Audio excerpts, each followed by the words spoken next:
Добар ден, почитувани, добре дојдовте во уште една нова Телма амбуланта. И овој петок емисијата ја реализираме во соработка со клиничката болница Жан Митрев. Зимските респираторни вируси ги освоија градинките и училиштата порано од очекуваното.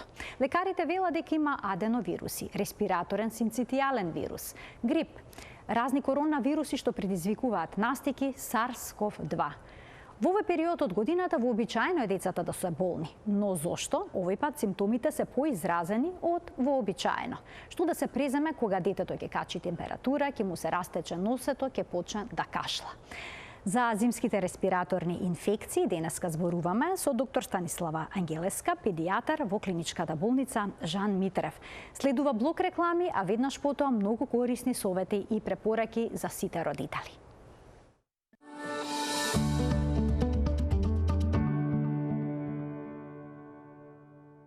Денешен гостин во студиото е доктор Станислава Ангелеска, специјалист по педијатрија во клиничката болница Жан Митрев, со која што ќе разговараме за зимските респираторни инфекции, кои што се пречести, би рекла, во овој период од годината кај децата. Добар ден, докторке, добре ни дојдовте во студиото на Телма. Ќе проговориме за зимските респираторни инфекции, кои што се во принцип вообичаени во овој период од годината, но лекарите велат дека зачестеноста е многу поголема во споредба со другите години. Исто така симптомите се поизразени. Зошто е тоа така? Има ли некакво објаснување? Најпрво, драго ми е што гостувам во вашата емисија и што сум дел од ова пријатно и креативно студио. Се надевам дека темата ќе биде интересна за гледачите. Секоја година овој период, во есенско-зимскиот период, со самото намалување на надворешните температури, се поинтензивни се респираторните инфекции кај децата. Но, меѓутоа, оваа година некако имаме впечаток како тој број да е нешто позголемен. Често во колективите, во градинките и во училиштата, децата се почесто со знаци на респираторни инфекции. Испразнати се прописно во одделенијата, има понекогаш и по 10 деца. Да, така. Зошто е тоа така? Значи, прво накалемуваат еден вирус, се опоравуваат, дома повторно се враќаат назад во градинките и во училиштата, се надоврзува нова вироза, така да имаме впечаток да децата се постојано болни на некој начин. Зошто е тоа така? Една од главните причини е тоа што за време на ковид пандемијата децата беа се поизолирани, со намалени социјални контакти, беа позаштитени дома. Друга причина е тоа што сите носевме маски, бевме заштитени, така и децата и откако почна во училиште носеа маски. Во градинките се спроведуваа строги ковид протоколи, се запазуваше повеќе хигиената во однос на проветрување на просториите, дезинфекција на просториите и на површините. После ковид пандемијата некако настана како едно затишје практично, така да и вирусите некако како да се притаија. Тие вируси кои што сега ги гледаме и циркулираат на нашето поднебје, предходно како и да не постоја на некој начин. Така да освен коронавирусот, не се споменуваше некоја друга вироза. Сега, откако се вративме кон еден нормален живот, да кажам, така да повторно децата се вратија во градинките, во училиштата и дојдоа во контакт со постоечките вирози кои што циркулираат на нашето поднебје и се постојано болни. Најчесто се поизложени малите деца, поради тоа што кај нив самиот имун систем е понезрел за разлика од повозрастните деца, каде што сепак имаат стекнато некоја заштита, односно имаат разноликост на антитела кои што ги препознаваат, да кажам, постоечките вирози. Како би се одвивала самата клиничка слика, пред се зависи од вирулентноста на самиот патоген, дали е тоа вирус, бактерија, од една страна, а од друга страна од имуниот систем на самото дете, како што напоменав. Како што споменавте, така. А на каков начин се пренесуваат овие вируси на здрави деца? И зошто толку лесно се пренесуваат всушност? Како што напоменав, претежно се пренесуваат многу полесно во затворени простори, како што се колективите, градинките и училиштата, на начин по аерокапков пат, преку воздухот и тоа преку кашлање, зборување, односно преку директен контакт, а може исто така да бидат и преку индиректен контакт, односно преку контаминација на предмети, односно на сето она што го обкружува самото дете. Можеме ли ние како родители да им пренесеме вируси на децата и да не сме свесни за тоа. Например, да сме здрави, но да сме носители на одреден вирус. Да, секако дека вирозите, како и бактериите, може да ги пренесат и родителите, бабите, дедовците, сите оние кои што се во контакт со децата, без разлика дали имаат изразена симптоматологија или не. Најчесто кај нив нели е зрел имуниот систем, така да и самата клиничка слика може да бидат и асимптоматски, односно може да бидат носители нели на некоја вироза, но при тоа да не знаат дека нели кај нив има постоечка болест, така да може многу лесно да се као на некој начин и клиценосители и да ги заразат нели децата како и околината околу нив. Можете ли на преглед, кога ќе дојде родител со болно дете, веднаш да процените дали се работи за вирусна инфекција или за бактериска?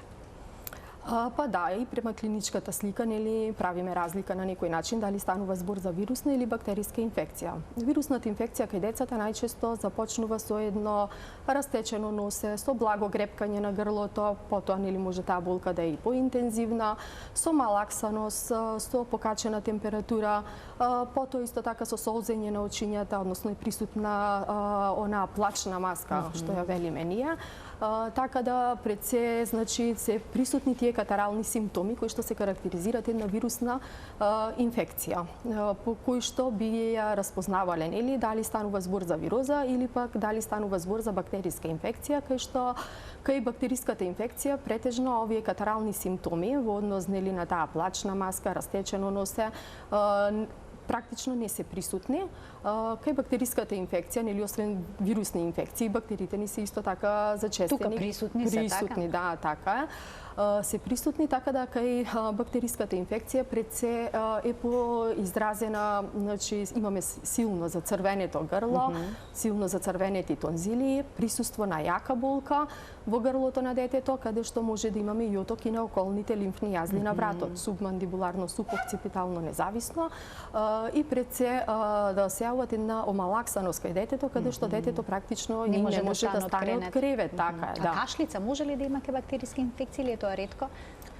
Па може да има, да, секако и кај вирусните инфекции има, така да и кај бактериските има, меѓутоа е позачестена кај вирусните инфекции. Кашлицата, кој што најпрво кај вирусните инфекции се јавуваат една сува, пролонгирана кашлица, кој што најчесто нели ги плаши и родителите, а понатаму се надоврзуваат продуктивна кашлица.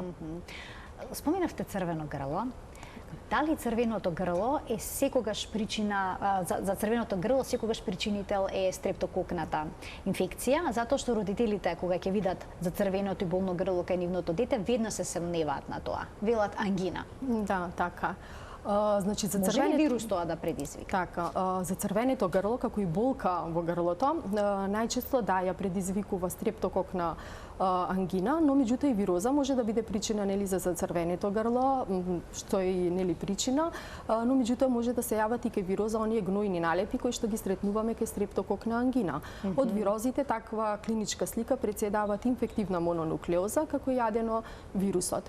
Значи може да има изглед на загноени крајници, да, може. Но да се работи за вирус. Да, може, секако. Тогаш неопходен е бриз да се направи за да се утврди за што се работи? Да, пред се во тие состојби, нели, за да диференцираме дали станува збор за вирусна или бактериска инфекција.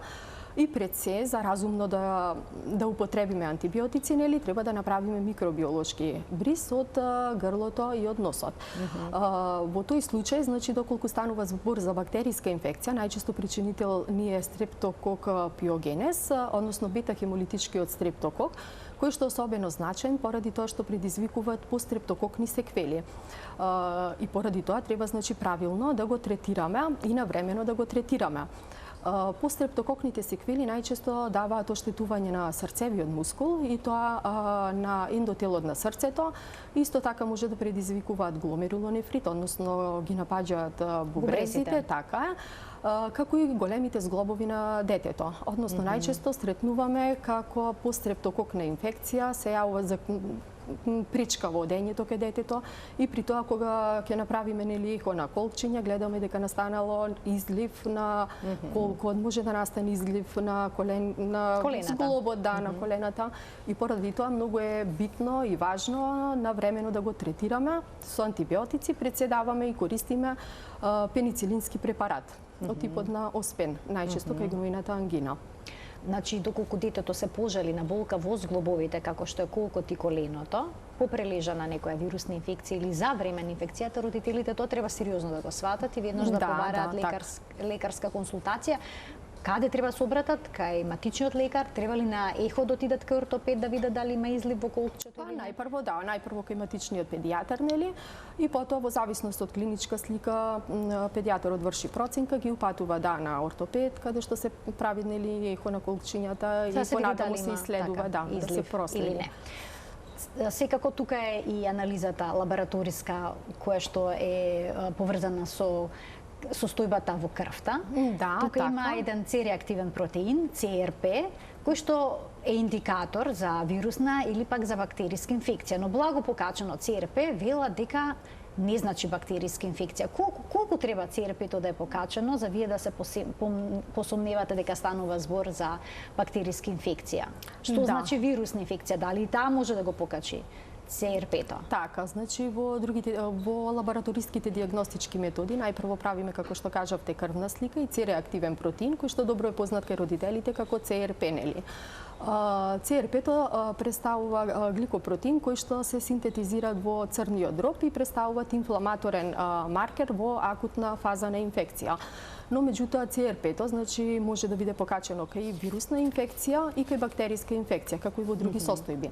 Кај вирусна инфекција CRP-то е благо покачено, може да се движи околу 10 до 15 максимум, додека кај бактериска инфекција тоа е повисоко, значи неколкукратно е повисоко. Меѓутоа високи вредности на CRP може да видиме и во други состојби. Тоа се кај автоимуни заболувања, ревматоиден артрит, кардиоваскуларни заболувања, малигни неоплазми, значи и во многу други состојби. Исто така, она што е битно кај CRP-то и она каде што родителите најчесто грешат, при појавување на првите симптоми на инфекција, при една покачена благо температура, веднаш трчаат, нели, на лекар да направат крвна слика, CRP, со тоа што колку треба да почекаат? Па да, треба да почекаат негде околу 24 часа за да почне, нели, од првите симптоми. Да, од првите симптоми, најидеално да помина 24 часа, па потоа да се направи крвна слика, нели, и CRP, каде што максималниот пик на покачување на CRP-то е околу вториот и третиот ден после појавата на симптоми на инфекција. Ќе ги поканим и гледачите да се вклучат во денешната Телма амбуланта на телефонскиот број кој најскоро ќе можете да го видите на екранот. Продолжуваме ние понатаму во однос на вирусите кои што доминираат овој период од годината. Кај нас велат РСВ, односно респираторен синцитијален вирус, дека ги наполнил болниците, не само кај нас, туку и во регионот. За каков вирус станува збор? Какви симптоми тој создава кај пациентите, кај малите пациенти? Покрај останатите вируси, значи кои што се актуелни во овој период, меѓу кои се риновирус, аденовирус, посебно значење се придава на респираторниот синцитијален вирус со оглед на тоа дека станува збор за еден повирулентен вирус кој што претежно ги напаѓа помалите деца и особено е поризичен, значи кај нив. Зошто е тоа така? Поради тоа што, како што напоменав на самиот почеток, имуниот систем кај помалите деца е понезрел, посебно може да се истекне доенечкиот период, односно на возраста околу 4 до 6 месеци. Поради тоа што антителата во тој период настанува значителен пад на антителата, кои што преминуваат трансплацентарно од мајката на плодот, нели? И така да во тој период самото доенче се уште нема создавање на своји собствени антитела. Практично во тој период доенчето е незаштитено и поради тоа треба да се избегнуваат, нели, групни собири со поголема концентрација на луѓе, поради тоа што и тогаш поголема е веројатноста да се зарази. Но меѓутоа тоа не значи дека треба да се чуваат, нели, во стаклено ѕвоно. Конкретно за респираторниот синцитијален вирус е карактеристичен тоа што дават по силен одговор, значи кај децата, со тоа што имаат потешка клиничка слика.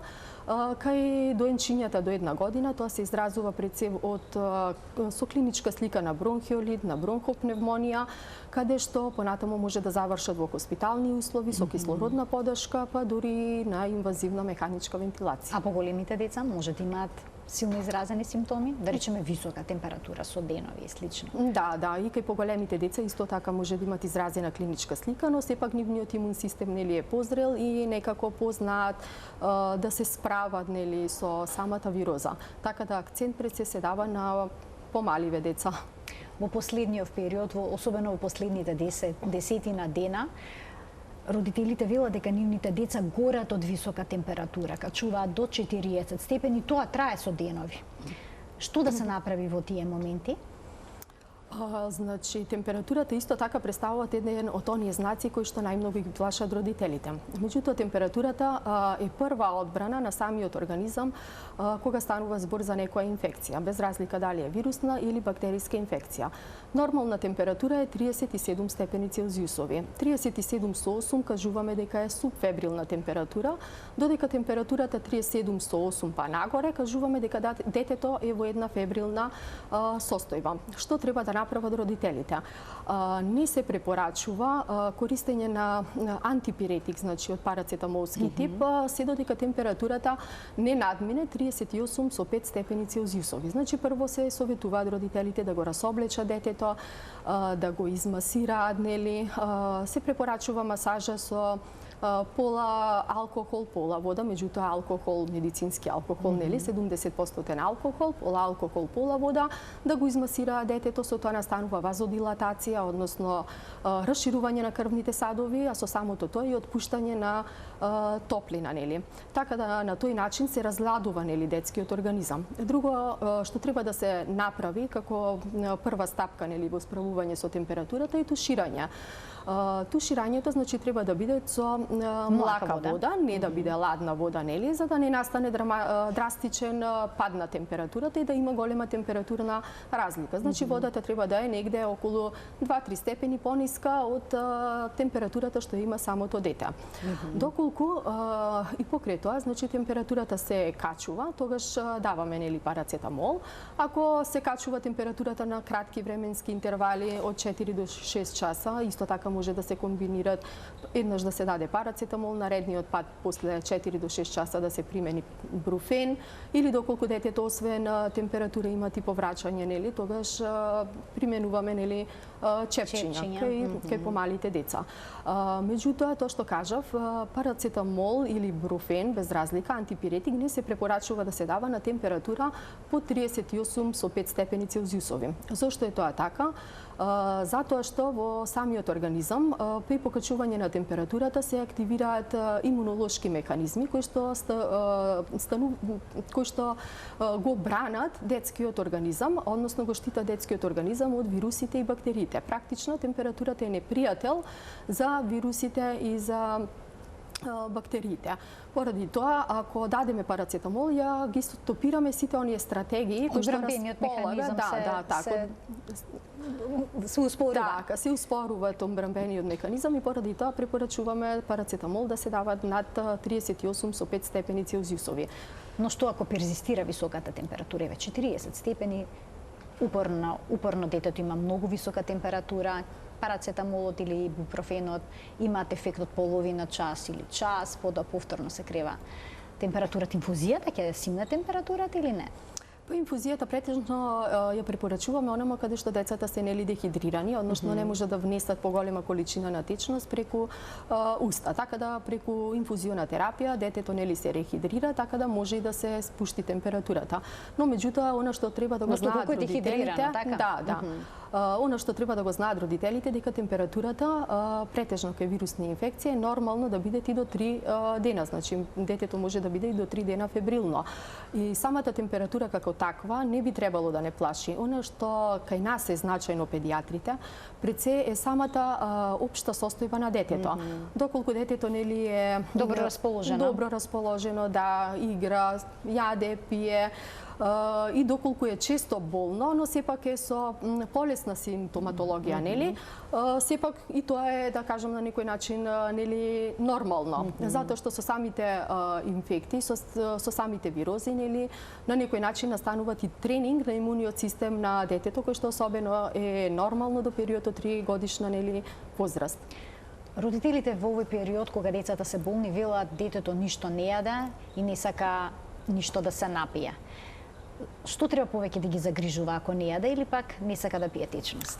Па, значи, доколку детето е болно, нели, нормално е дека одбива да јаде, да пие, меѓутоа сето тоа е нормално и не би требало да инсистираме да јадат, колку што треба да инсистираме да пие течности, како што кажавме, нели, треба што повеќе да внесуваат течности од типот на топли напитоци, чаеви, супи, цедени сокови и слично, токму поради тоа да не настане дехидратација, нели, на детскиот организам. Порано се сметаше дека кај вирусна инфекција, респираторна инфекција, потребно да се даде антибиотик за да се спречат компликациите. Денес се смета овој став за погрешен. Зошто? Да, значи превентивно не се препорачува во ниту еден случај да се дават антибиотик, посебно при вирусна респираторна инфекција, затоа што и покрај превентивното давање на антибиотик може да настанат, нели, компликации.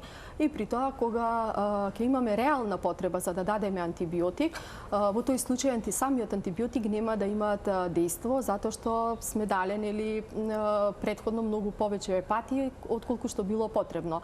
Односно може да настане резистенција према антибиотиците. Така да антибиотикот пред се треба разумно да го користиме таму каде што е потребно. А може велат и да направи проблем со микрофлората, која што исто така е вклучена во целиот имунолошки систем и некои 6 месеци има некои статистики дека е потребно за да се врати балансот на цревната флора, која што исто така, како што веќе споменав, одговорна за нашиот имунитет и за детскиот имунитет. Препорачувате ли кога е неопходна антибиотска терапија да се земат и пробиотици? Да, секако, поради тоа што настанува нарушување на нормалната цревна флора, со самото земање на антибиотик секогаш редовно препорачуваме да се земаат, нели, пробиотици за да не настанат, нели, тие течни столици кај детето. Така да секогаш во комбинација со антибиотик даваме и пробиотик. Антибиотикот не само тоа што ја нарушуваат нормалната цревна флора, туку со самото давање на антибиотик настанува и пат, нели, на имуниот систем на детето. Поради тоа, значи, антибиотикот го препорачуваме строго само по индикација таму каде што е потребно, затоа што антибиотикот не делува на вирус, делува само на бактерија. Сега да проговориме за проблемот со мрсолчињата, со растеченото носе, што ке малите деца знае да направи големи компликации, како што е отитисот, односно воспалението на средното уво. Педиатрите велат мора носето да се исчисти. Како да се исчисти кај дете кое што не знае да го дувне носето или пак кај бебе? Така, значи носето најчесто е обструирано, значи поради тоа препорачуваме честа тоалета, значи на носето со физиолошки раствор. Доколку е постојано, односно континуирано има обструкција на носето, со тоа нема дренажа на носниот секрет и зголемена е веројатноста за воспаление на средно уво. Воспалението на средното уво најчесто настанува кај помалите деца, поради тоа што се уште не е развиена аудитивната туба, анатомски и физиолошки, поради хоризонтално поставување на самата туба меѓу носот и увцето на детето. Напоменавте дека и секретот на кај детенцето, освен тоа што е серозен, често знаат да е променат, нели, бојата. Има зелени мрсулчиња. Да, така, значи мрсулчињата, да, кога ја променуваат секретот, кога ја променува, нели, бојата, преминуваат во жолто-зеленикав секрет, кој што не би рекла дека секогаш тоа е знак на бактериска инфекција. Така да наутро, кога станува детенцето, најчесто може да имаме жолто-зелен секрет, но меѓутоа тоа настанува поради тоа што во текот на цела ноќ секретот е собран, нели, во носето, а потоа во текот на денот повторно секретот е серозен. Така да детето трчат, играат, скокаат, јадат, пијат, така да воопшто не станува збор во тој случај, нели, за болно дете, уште помалце дека има бактериска инфекција. Доколку секретот во текот на целиот ден, освен наутро, нели, е со жолто-зеленикава боја, тогаш и има детето, нели, пропратни други симптоми, висока температура, малаксаност, тогаш е она што треба да не натера дека станува збор за бактериска инфекција, па да се направи понатаму микробиолошки бриси и дополнителни исследувања за да диференцираме дали таквиот секрет е бактериска инфекција или не. Што е со оние дечиња што одат во градинка или пак на училиште? Дали со секојдневната тоалета, односно очистењето на носето со солени раствори, може да се спречат вирусните инфекции? Или малку преоптимистично да се надеваме на такво сценарио? Да, значи не може да се спречат вирусните инфекции без разлика дали редовно правиме тоалета нели на носето или не, поради тоа што сепак децата престојуваат во колективни установи со поголема група на деца, каде што има мешање нели меѓу нив, како и размена практично на вирусите и бактериите едно од друго. Така. А советувате хипотонични, хипертонични, има најразлични солени раствори на пазарот, кога носето е заднато. Каков солен раствор да примениме, за да го одзатнеме носето? Кога носето е затнато, најчесто применуваме деконгестиви, нели? Меѓутоа, како што кажавте... Но кај мали деца може да се користи тој? Кај малите деца до 2 години не ги препорачуваме, претежно се даваат кај поголемите деца, а кај малите деца строго препорачуваме нели солен раствор, и тоа изотоничен солен раствор, да, така. И да се прави нели честа тоалета на носето, за да биде носето нели постојано продно со пумпици, да, често чистење на носето со пумпици, за да нема заостанување нели на секрет. А големите деца треба да бидеме поголемите деца треба да бидеме упорни да ги натераме да го издуваат во носот. Да, да го издуваат носот. Да, затоа што сепак тие се поголеми и знаат како да го направат тоа. Не секогаш знаат. Тие што се некаде во некоја средна возраст, што ги нарекуваат тодлери, понекога се мача да го дувнат носот, а не даваат да им го исчистиме со пумпица, така што е тоа еден период на предизвик, би рекла, еве од моето искуство како родител. А што е со кашлиците? Понекогаш после вирусна инфекција се јавува упорна кашлица кај децата и родителите не знаат што да прават. Понекогаш применуваат инхалации со кортикостероиди кои што траат долго време. Ги дават по недела дена, по 10 дена. Како да се смири кашлицата? После вирусна инфекција најчесто настанува сува надразнителна кашлица и тоа кој што може да трае подолг временски период. Дури може да биде и месец дена детето да е раскашлано, да кажеме.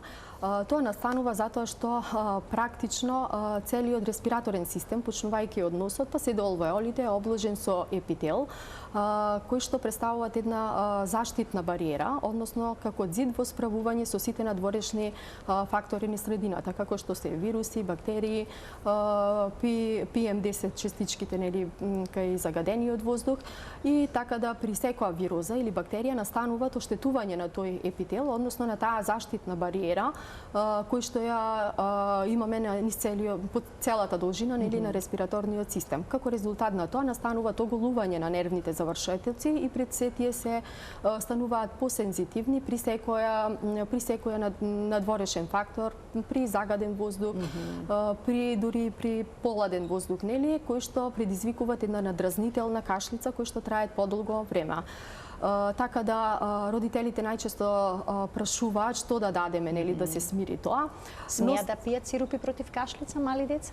Мали деца не се препорачува да пијат сирупи против кашлица, така да тие сирупчиња претежно ги даваме кај поголемите деца. Пред се тие на природна база за да се ублажи на некој начин кашлицата, меѓутоа сепак не постои некој магичен лек, да кажам магичен сируп кој што ќе го спречи сето ова, ќе го реши проблемот преку ноќ. Да, така поради тоа што трае долго. Мора да се изрегенерира епителот, за да е потребно да се направи регенерација нели на целиот епител за да настане ублажување на самата кашлица. Имаме гледач кој што очекува вклучување во денешната Телма амбуланта. Добар ден за него. Добар ден.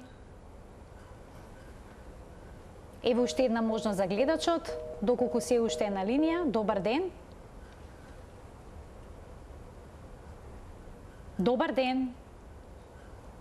Јас ке го замолам гледачот повторно да се јави, нека се вклучи подоцна повторно во емисија. А што со малите деца? Пред се бебињата, кои што кашлаат. Смее ли пак кај нив да се даде сирупче за искашлување? Кога кашлицата е продуктивна. Да, така. Можат ли тие потоа го голтнат секретот? Како изгледа кај нив? Малите деца не се препорачува да се дават и не даваме сирупи за искашлување затоа што кај нив не постои рефлекс за кашлање и тие не знаат значи да го isfрлат самиот секрет. Така да кај малите деца најчесто ја применуваме методата на тапкање, нели го вртиме доенчето по малото дете нели на стомак и при тоа тапкаме на грбчето со цел за да може да го isfрли самиот секрет и да испровоцираме нели да кашлата со самото тој го голтаат секретот нели и при тоа може да го isfрлат преку столицата. Имаме гледач, повторно добивам знак. Се надевам дека овој пат успешно ќе се вклучи. Добар ден. Добар ден. Повелете, во програма сте. Поздрав до тема, до родителката и до Ви докторката. благодарам. Имам внуче 13 години. Така. Редовно му е затнат носот. Че се исекне, после 15 минути 20 па му се запине. Во кој период од годината? Капки за... Молим? Сега во овој период на годината или постојано е тоа така? Постојано речи, постојано, да. Ставаме нозол, капки, ќе се отнема, после пак ќе се запе. Така, што би можело ова да биде? Вас ве мачи, ви благодарам за вклучувањето во програма. Од што може да биде затнато носето постојано кај 13 годишно дете? Може да биде затнато постојано, може да станува збор за некој хроничен синузит или за некоја бактериска инфекција, каде што нели треба да направиме поопсежни испитувања, да се направи микробиолошки анализи. Може ли алергија да биде? Може, да, Причинителот? може, секако дека може, така да предизвикувачи освен вируси и бактериите, тука може да ги напоменеме нели и алергиите, кои што практично алергиите постојат во секоја сезона од годината.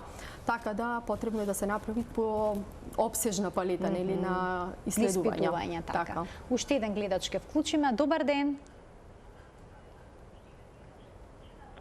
Ало, добар ден. Во програма сте, повелете. Јас сум повозрастна, меѓутоа од детето го доби вирусот. Месец дена со кашлање, баш она со искашлување, Со продуктивна кашлица, што би се рекло, така, со искашлок. И после ми се јави уринарна инфекција. Појдов на болница, ми дадоја 4-5 инфузии. Примив со антибиотик. И после тоа, мислам, 3 дена веќе пием и панцев и никако кашлицата не се смирува. И понатаму имате кашлица. Ви благодарам за вклучување. Имајте предвид дека денешната гостинка е педијатар, но еве ќе дадете неколку насоки, бидејќи спомна гледачката од незиното дете. Всушност го добила вирусот. Да, како што кажавме, значи кашлицата најпрво е надразнителна, сува кашлица, кој што понатаму поради зголемена мукусна секреција на жлездите се јавуваат продуктивна кашлица, кој што, како што кажа гледачката, трајат околу месец дена, кој што и тоа би го кажале дека е сепак нормално, но меѓутоа треба да се види дали има наод или на бели дробови, сепак треба да се Значи може да дојде некоја до компликација? Да, може да настане компликација на долни дишни патишта од типот на бронхит, бронхопневмонија, така да треба и аускултаторно да се прегледа од страна на незиниот матичен лекар. Ќе вклучиме уште еден гледач, добив знак дека ќе слушнеме уште едно прашање од гледач. Добар ден. Добар ден. Ало? Повелете, во програма сте. Ќе ве замолам веднаш да го намалите тонот на телевизорот, бидејќи се слушам како зборувам во позадина, за да можеме нормално да комуницираме, треба да го намалите тонот. Така и следите го разговорот преку слушалката. Повелете. Ало? Ве слушаме, во програма сте, повелете. Ве молам, имам едно внуче од 6 години. Така? Кашла скоро 3 месеци. И сега му е земено бриз од носето, длабоко со цевче и најдена е стрептокока, некоја бактерија. Добро.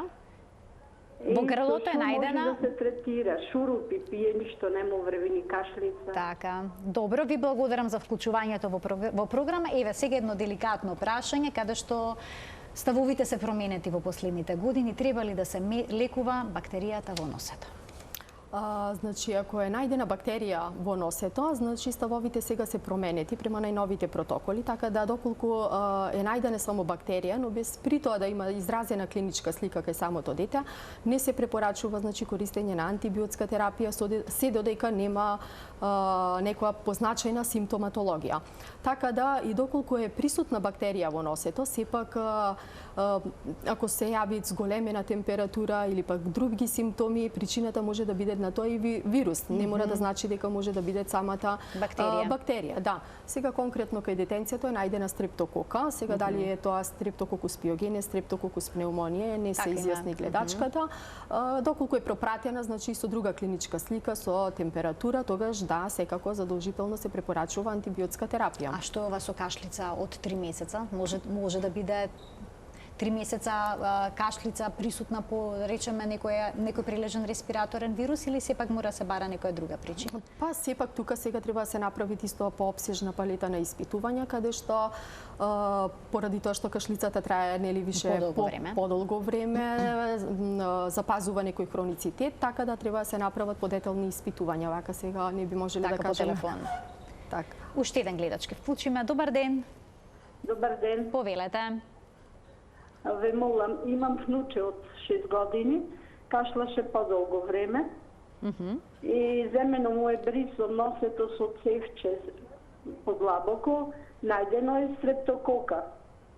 Така, вие се явивте пред малку, ова прашање го Да, поставивте. ама ми исклуче нешто телефонот. Така, но веќе добивте одговор од докторката.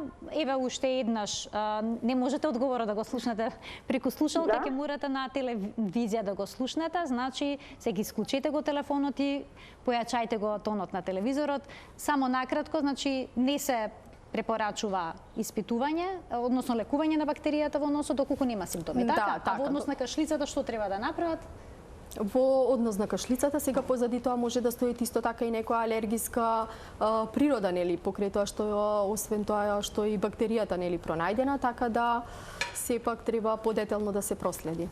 Уште двајца гледачи очекуваат да постават прашање во денешната емисија. Добар ден за првиот од нив. Добар ден. Повелете. Имам прашање до докторката. Така. Имаме новороденче. Новороденцето веќе 12-ти ден, меѓутоа уште по 6-тиот ден почна да искашлува. И има доста секрет во носето. Наредниот ден почувствувавме дека кашла повеќе, наредниот ден па уште повеќе дека кашла. Направивме крвна слика од вената, резултатите се одлични. Исто и урината беше во ред. Сега има 14 дена од како е родено. Дали е тоа нормално и што да преземеме за да не слези тој секрет на плуќата? А само јас едно подпрашање, дали бебето го доите, дали цица мајчино млеко? Да, бебето е ексклузивно доење. Така, ви благодарам за вклучувањето во програма. Повелете. Значи, секретот кој што се наоѓа во носето може да биде предизвикан исто така од вирусна етиологија, вирусен предизвикувач да е, и доколку подкашлува самото дете, сепак треба да се проследи нели од педијатар, да се види да не станува збор за некое воспаление од типот на бронхиолит, поради тоа што кај малите деца многу често, поради самата анатомија на дишните патишта, кои што самите каналчиња се многу тесни, нели, и многу лесно може да настане спуштање на секретот од едно обично растечено носе на белите дробови да предизвика нели бронхиолит, конкретно кај толку мало новородено. Значи мора еден педиатрски преглед, а мајчиното млеко дали е заштита од респираторни вирусни инфекции? Да, мајчиното млеко, значи се препорачува што повеќе подолго да се доја децата, барем до 1 година. Вака во овој новороденички период се препорачува што поексклузивно доење. Така да мајчиното млеко не е само извор на хранливи материи кои што му се потребни нели на самото новородено и на доенчето, туку мајчиното млеко исто така содржи голема концентрација на антитела од мајката кои што го штитат новороденото. А исто така имат и пробиотска улога, така да во секој случај препорачуваме значи по ексклузивно доење кај новороденчињата и подолго доење колку што може барем до 1 година. Така, да слушнеме уште едно прашање од гледач. Добар ден. Добар ден. Повелете. Ево едно прашање до докторката. Така. Ево девојчето ми е 7 години, беше испратено на испитување и првиот пат имаше бактерии во носот и во грлото. Не, во грлото немаше ствари, само имаше во носот. И вториот пат кога го направивме тестот се појави на грлото, значи пневмонија добива. Девојчето е сосема нормално, сосема све. Во што е проблемот? Се извинувам, која бактерија во грлото беше пронајдена? Стрептококус пневмониус? Да, добро. И детето добива пневмонија, ако не се лажам, така или е се во ред? Све во ред, значи нема температура, немаше ништо. Во што е проблемот? Така, зошто има наот на бактерии во носот и во грлото, ви благодарам за вклучувањето во програма. Сепак исто одговорот на ова прашање како и претходно, поради тоа што е најдена бактерија, но меѓутоа немат изразена клиничка слика, нели? Кажува дека детенцето е во добра општа состојба, нема ништо, така да не се препорачува никаков третман. Може да се тие колонизатори, тие бактерии да се живеат нормално? Да, може и да се колонизатори, односно да се сметаат на некој начин како нормална флора, нели, која што е присутна во носето, во грлото, се додека немат изразена симптоматологија. Значи се лекуваат само болестите? Да, лекуваме, значи болест, не лекуваме наод, лабораториски, микробиолошки и така. Така. Споминавте дека може да се јават одредени компликации по респираторни вирусни инфекции. Од што зависи дали проблемот ќе се спушти на белите дробови, дали детето ќе добие бронхит или пак ќе добие бронхопневмонија? Така, значи сите тие работи пред се зависат од имунолошката подготвеност, нели како што кажавме, на самиот организам на детето. Односно имунитетот е клуч на тоа дали станува збор за една обична вироза, па се до тешки други заболувања. Така да оние деца кои што се со намален имун систем, со намален имунитет, постои голема веројатност, нели, нештото да се искомплицират, односно да премине во воспаление на долни дишни патишта од типот на бронхит, бронхопневмонија. Процес зависи од самата индивидуална подготвеност на организмот, колку е имунолошки зрел. Можеме со нешто да го зајакнеме имунитетот кај децата во овој период од годината? Значи пред се препорачуваат оние природни механизми во зајакнување на самиот имунитет, односно пред се здрава, избалансирана исхрана, внесување на повеќе течности, нели, добар квалитетен сон на детето, одмор на детето, чести прошетки, односно изложување на чист воздух, дали е тоа прошетка во парк, дали е прошетка на планина. Сето тоа, сите тие механизми, сите тие работи најдобро влијаат, значи, во заштита на самото дете, односно во зајакнување на самиот имунитет. Исто така би можеле да препорачаме и некои препарати на природна база пред се, така да не постои исто така некој магичен лек кој што би го поткренал самиот имунитет на детето. Исто така би препорачале користење на витамин С, нели, како природен антиоксиданс кој што е неопходен во одвивање на нормалните физиолошки процеси во организмот. Исто така цинкот имат добра... Витаминот Д.